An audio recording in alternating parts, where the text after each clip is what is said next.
I'm Matt Dowdy. I am a public motivational speaker, a fireman, and a product of the foster care system. What I'm passionate about is helping the foster care community and first responders struggling with PTSD.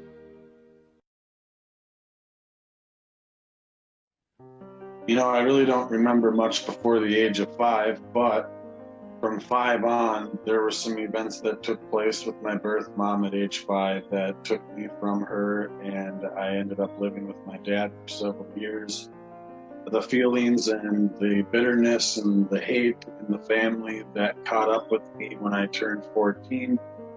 I ended up in juvenile placements and foster care and running from foster homes and doing things with the wrong people. I was a follower, not a leader, and that eventually landed me in jail and prison.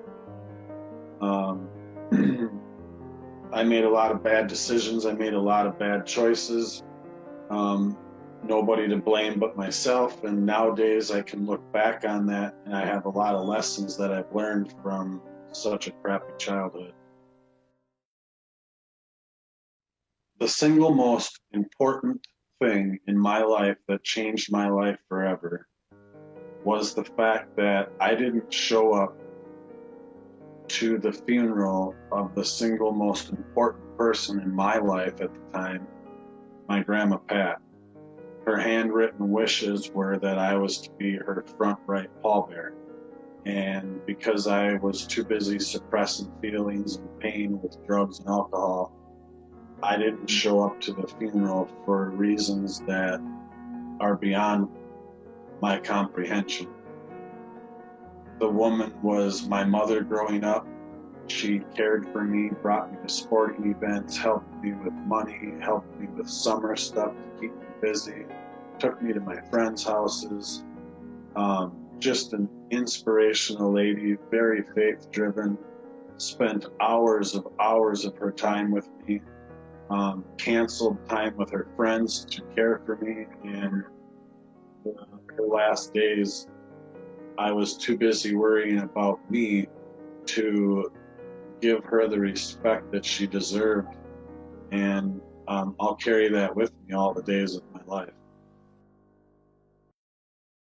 I knew after the passing of my grandma something needed to change. I was a little apprehensive as when I got out of prison, I couldn't find a decent job. I couldn't find a decent place to live. I didn't have credit, and a lot of my friends were in darker places. It was easy for me to fall back into that place than it was to get a job, pay bills, pay rent, get a car, pay car insurance, and all on a McDonald's salary. My road to recovery took a decade. It took me a couple years at a time, every day, picking myself up by the bootstraps, working 2 jobs. I rode a bicycle to Arby's, and then from Arby's I went to an outdoor rink and was a rink attendant. I had family members and friends who were willing to help me pay off debts and pay off bills, but only if I was willing to and showed the effort in helping myself. I slowly walked out of this in over 10 years by seeing therapists and counselors and being diagnosed with PTSD and starting to get a grasp on who I am as a person, finding my way in life. Who am I and who do I want to be, and letting my past go and realizing that it's not all about me and what happened to me as much as it's about how can I take this bad and turn it into something good. Over 10 years, I was able to face all the people that I had harmed and wronged and admit to them face to face that, you know what I did was extremely wrong. I'm sorry for that, and I will prove to you in my actions that that's no longer the person I aspire to be. Through my faith, I have been able to been a part of men's groups and Bible studies and have met really awesome people who have helped me grow in my faith. Today, when I look back on the grind, if I had anything to change, I don't know that there's anything I would change, because taking that time to piece my life back together has also now given me the ability to turn my story into something empowering for other people. That's where my love comes for the foster care community, and I reason and understand and work with firefighters and first responders with PTSD because we share in this together. And it's my dream and my passion to reach out to these people and help them through my story.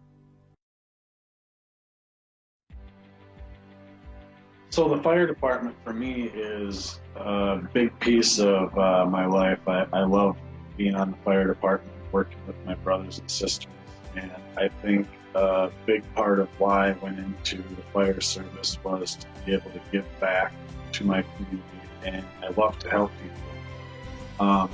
When it comes to the post-traumatic stress disorder, I can relate with the firefighters and first responders that struggle with this, as I dealt with my battle 20 years earlier in my childhood. And through the grind years, I was able to figure out who I was, what was affecting me, why was it affecting me, how can I overcome this, and not let this plague my future. And so with that, I really like to reach out to the first responders and help with the PTSD subject and relate with them on this and bring awareness to this disease.